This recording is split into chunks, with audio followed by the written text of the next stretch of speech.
and welcome back. This is the recap of the extremely open science stream we did on Monday, and it's a little bit of a different type of recap because we made actually a small change but with a big impact on but we did it on Jug, which is a tool I've developed and I keep using, and I've used it for the Sardine project, but it's actually, this is a change that has nothing to do with the Sardine project. It was just motivated by it.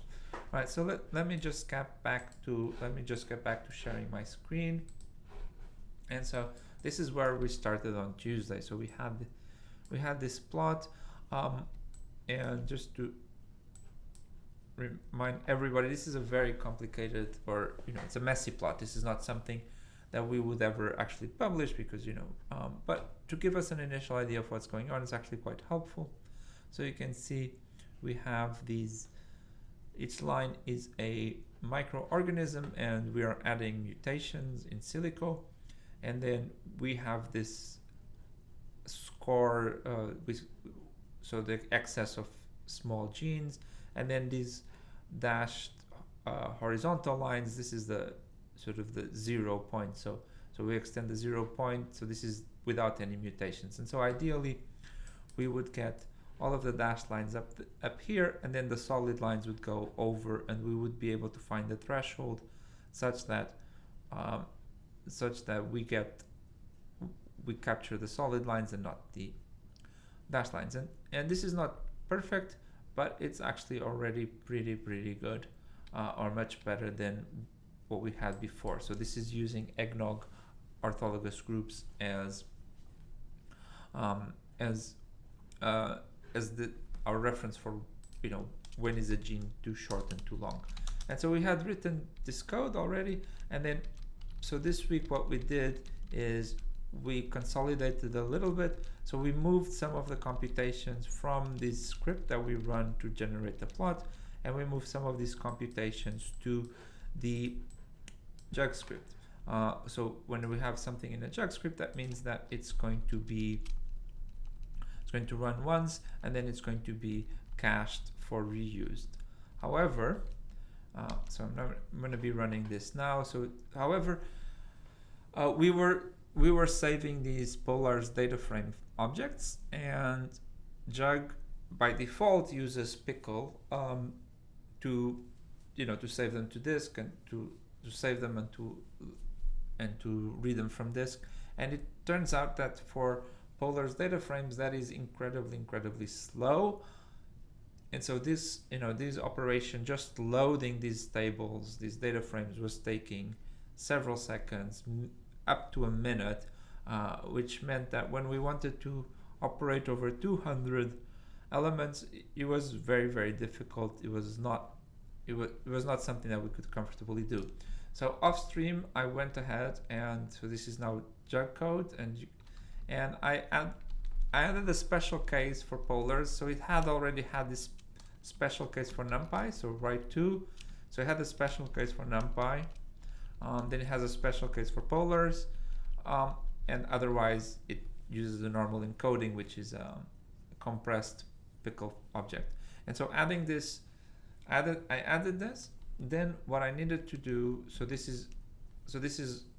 I add this, I committed it to GitHub. And then I needed to go back, and here in my Sardine object, in my Sardine project, I had to add, so Jug no longer using the version from Conda, but using the Git version. So this actually works quite well. Actually, surprisingly well. The first time you run it, it's going to download it and build it.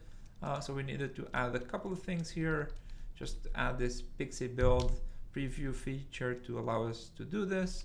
And then, but other than that, when we do this, when we do this now, if we use Pixie shell,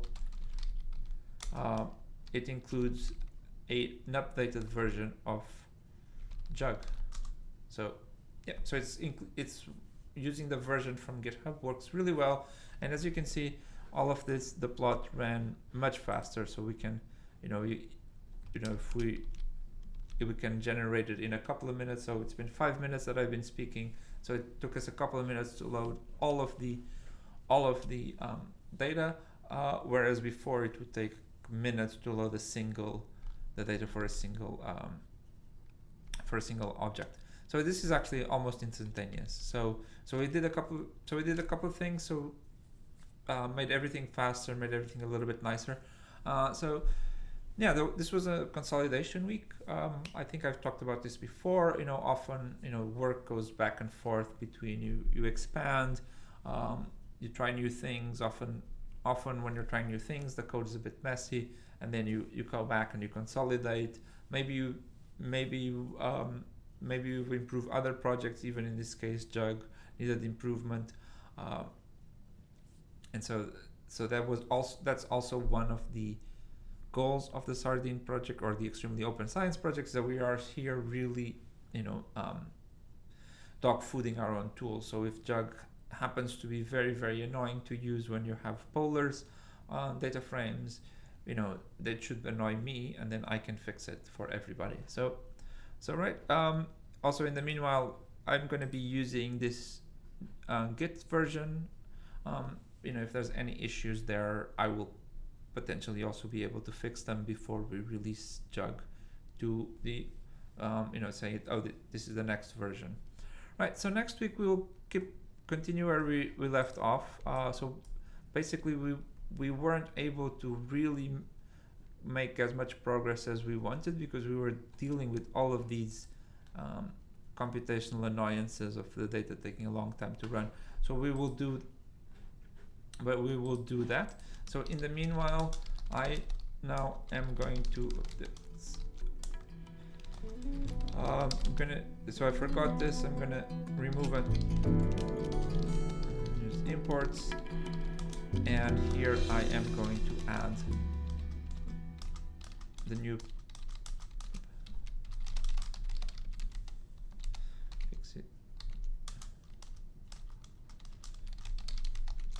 So I am going to add the new Pixie, or the new Jug use Git, because it supports much faster load and unload of polars data frames. Okay, there we go. I'm gonna push. So this is all, as always, everything is on GitHub. Please join the mailing list. I'll post it a little bit later as well that we've done this. I found this to be quite successful, even though we didn't make any progress, because we were able to improve Jug for everybody. So not just for the benefit of this project, but for the benefit of all the users. So yeah, find all the code on GitHub. The code for Jug is obviously on GitHub in a different repository, but everything's there. If you have any issues, do get in touch, and otherwise, talk to you soon.